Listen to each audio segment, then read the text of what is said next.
Hey, what's going on, comic fans? Mr. Q Comics back with, of course, more comic books. It's an absolutely gorgeous spring day up here in New England. I hope wherever you guys are at that you're getting some good weather, getting some good outdoor time with the family. I've got a small stack of books to go over from two of my local shops. One is the shop I'm getting most of my Silver Age stuff that I've been showing off. A lot of these key books I've been picking up. They've got a ton of stuff, so I'm kind of in there. Probably, well, definitely weekly, seeing what other stuff he puts out because he just can't process it super fast. So it's kind of, you want to go in there frequently to see what new stuff hits the floor. The other shop is, they're more of a mix shop, and they are a comic shop, but they have a lot of they got like skateboarding stuff, a lot of old video games. They got out pinball machines. A lot of people love to go there to play. um, Albums, a lot of action figures. So we'll start with those pickups. He got in a bunch of old Batman books probably a month or so ago that I saw him kind of going through. He told me they'd be out the following week, but when I checked back in, they weren't out. So I assumed he put them out over the weekend and someone grabbed them. But then I started seeing them steadily mix them in. You got to go in and you got to check because they just throw this stuff out randomly. So I went in and he had put out a bunch of this stuff that I thought was gone. So I was psyched it was there. First one is Batman number 190. This is just a fantastic Carmine Infantino cover. I loved the Adam West show as a kid. It was on when I was little. Nickelodeon Network had just started, and they had the Nick at Night series that they did all the reruns of the Adam West show, and I always loved them as a kid. Remember being outside playing all summer long, rushing home to watch these Batman reruns. And this is the classic Penguin that just totally reminds me of that. It's got the DC, the little checkerboard cover as well. It's beat up, but I absolutely had to have this. I love this cover. I love the Penguin on it. So very happy with that, even in the low grade. He had some old Detective as well. Excuse me, number 238, which is from 1956. I think this is Sheldon Moldoff on cover. It's kind of that time period, the kind of goofy, kind of Batman Robin stories that definitely remind me, again, of the Adam West stuff, not the dark Batman that I think most people really like, but still, old Batman stuff from the 50s. I don't have a ton of it. It was affordable. It's beat up. I think it's got a lot of tears on the back, but I definitely love having this stuff in my collection. So happy to get there. I think it was like in the $15 range. And the last one I grabbed from him, more Detective, 282. I think also Sheldon Moldoff. I think this is 1960, so I guess right at the start of the Silver Age. This one looks really, really nice. Unfortunately, big 3-inch, triangle torn out of the bottom cover. But still, this was less than $10, I think, because of that chunk missing. So I was happy to grab that. It's complete. So yeah, I was fine with that for the price. So psyched to get those and add them into the Batman collection. All right, on to the second shop. I think I hit them up twice. So this is two different trips, and I think I got it all mixed together. First thing I grabbed, some Bronze Age stuff.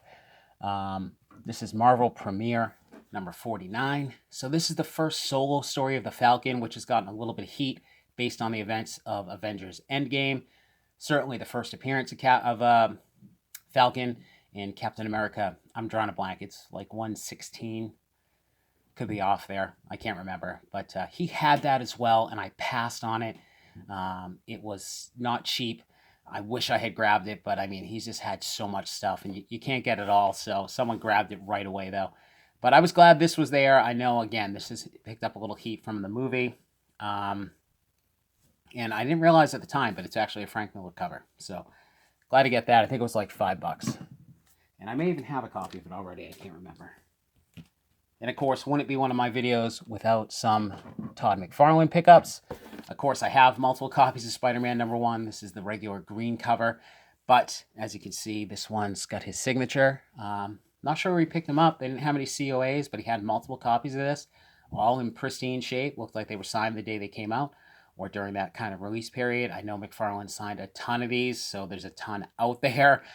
So I don't think a huge value with these and with that signature, but of course I love the cover, even though there's a ton of them out there, and I love McFarlane. So for less than $20, I am happy to get a very nice copy of this book with his signature. Okay, on to the Silver Age stuff, the fun stuff. A lot of this is spec books, a lot of stuff I have that I want duplicates of because I want to be able to sell down the road, and hopefully turn into an even bigger key or grail for me. So I just showed this off recently. It's a gorgeous cover. Fantastic Four, number 72. Fantastic Jack Kirby cover. I love the reds. You've got the Watcher in the background. Fantastic Silver Surfer in the foreground. This one's a much lower grade than the other one I showed off. Bad tape pull up here. Luckily, it's just above the logo. And I think the centerfold is detached, but this was like in the $25 range, so I wasn't going to leave it behind. Obviously, with speculation on the Fantastic Four, Silver Surfer, Galactus, all of that stuff, you all know how hot all of this stuff is. So for those prices, I am going to stockpile this stuff and sit on it for a bit. So happy to get another copy of that. I don't know a ton about this next character. I have a copy. I've heard a lot of people talking about it as a possible villain in the future. So I was happy to get another copy. Strange Tales number 158. First, I think this is the first full appearance of the Living Tribunal. And this artwork is Marie Severin, who did the cover, and I think she does the pencils on the Doctor Strange story inside, and you've got Jim Steranko doing the Nick Fury story on the inside. And I don't know, I love Doctor Strange now. I've got a definite appreciation as I got back into comics. I've learned to appreciate Doctor Strange, unique character. I love the Doctor Strange movies, or movie. I'm hoping I'll like the second one when it comes out. So I've been trying to complete, a good run of the Strange Tales, and then when it converts to the Doctor Strange series as well. I just newfound appreciation for the character. So this stuff will definitely stay in my PC, but I have been trying to grab multiples or extra copies of these kind of key appearances. So this is lower grade, but I think this one was cheap. This was only like $12. So can't go wrong with that. So glad to have a backup copy. This is another spec book. I actually saw the channel We Love Comics. I think Chris is his name. Highlighting this book, Marvel Superheroes number 20. This is the first Doctor Doom solo story, and I think he's dead on with speculation on the Fantastic Four. Anything Doom is going to get hot. It's a fantastic cover. These are still pretty affordable out there. Obviously, the first appearance of Doom is going to be huge money. Any of those early Fantastic Four books are, really, really tough to get your hands on. Prices are huge. So this is an affordable key. I think this was in the $20 range for me, and this is probably a very good fine range. And I see these quite a bit. So, and it is a really cool cover. Same with number 17, which I highlighted in one of my earlier videos, which is the Origin of the Black Knight. So, key books to spec on that aren't going to cost you a ton of money. So happy to get a copy of that. Okay, on to some of the better keys for me anyways. It's a great Fantastic Four book as well. Number 65, first appearance of Ronan the Accuser. Of course, it's Stan Lee and Jack Kirby. Love this cover.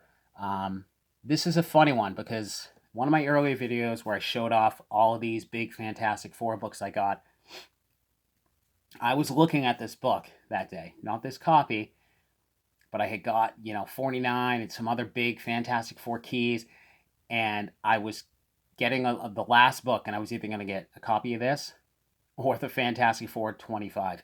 And he had them both at like the same price. I think he had his copy of 65 at like 150 he wanted at least. So I passed on it, and I was kind of annoyed that I passed on it, and then I go in again, and he's got this copy for $30. I think it was $30. Yeah, it was. And it's lower grade, but his other one had a big subcrease, so it wasn't any more than a 5.0. So super happy I passed on the first one, waited, and got this copy. Even though it's low grade, it still looks great to me. There's no big chunks on the cover missing. So psyched that he had another copy. And I could tell it was one of the ones I asked him about it. And I said, this isn't the one you had before. And he realized, no. And I'm like, this is a lot cheaper. He's like, yeah. One of my guys priced it, and I could tell he was a little annoyed, but he honors the prices they put on it. So I got to win on that one. So happy to have that. All right, the last three, really psyched about. He hasn't had a lot of X-Men Silver Age stuff in a while, so he's been putting some of those out. And there was a handful I was looking at, and this is the one I grabbed. X-Men number 50. I did not have a copy of this. This is just a classic Steranko cover. It is gorgeous. Oh man, the yellows, the green. I think this is the second appearance of Polaris and Mesmero. This one's in solid shape, and this was a really affordable price too. I think he had this in the, I think it was $25. Now we had 49, which is the first full appearance, or her first appearance. I guess the first full appearance, but had like some major tears, and it was cheap, but it's beat up, and this cover is absolutely gorgeous. I don't even know if I've seen this one in person before. The shop, for whatever reason, hasn't gotten in a lot of X-Men Silver Age stuff, so I was psyched to get that. I thought the price was super affordable. It is really an unbelievably gorgeous cover, so really psyched to have that. All right, last two big key books. Big keys I already have, but again, stocking up on multiple copies because these are two big spec characters. The first one, first full appearance of him, Thor number 165. Again, the dynamic duo, Lee and Kirby. Fantastic cover. I think this is my third copy. I think I've grabbed two recently from the same shop, right about the same price. I think it's like $75, which I think is a great price for this book, even in VG condition. The first one I got, picked up probably 2 years ago. I found in a random shop when I was traveling for business for like $30. So happy to have those. I've been definitely stocking up on multiples, anything related to Warlock. I love the Guardians movies. I think the Guardians movies are probably a lot of people's favorite MCU movies. I think it's pretty much settled he's going to be in Guardians 3, or it sounds that way anyways. So I'm really psyched to see it, and you definitely can't go wrong specking on anything tied to Adam Warlock. And this is, of course, a fantastic Kirby cover. So really happy with that.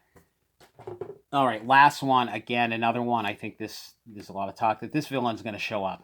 I've got another copy of this. I think this is actually a better copy, but Silver Surfer number 3.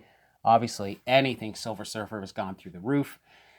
Number 1 is crazy money. I just saw a really beat up copy the other day with the missing a back cover, and that was at $100. And I'm totally drawing a blank if number 4 is the classic cover that everyone wants with Thor. I think it's number 4. But anyways, this is the first appearance in Mephisto. This is fantastic artwork as well. This is John Buscema on the cover. Love this cover. Again, reds and yellows. I love anything with red and yellow in it. I think it just really pops. Stanley's story.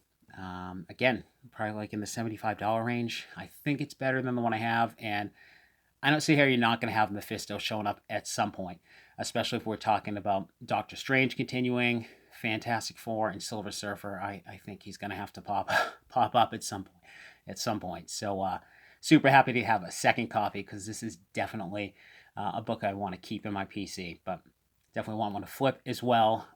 So very happy about that. So that is it for this haul, guys. As always, if you're enjoying the books I'm showing off, please like, subscribe, make some comments down below, share your thoughts, spread the word. And as always, happy hunting to you guys.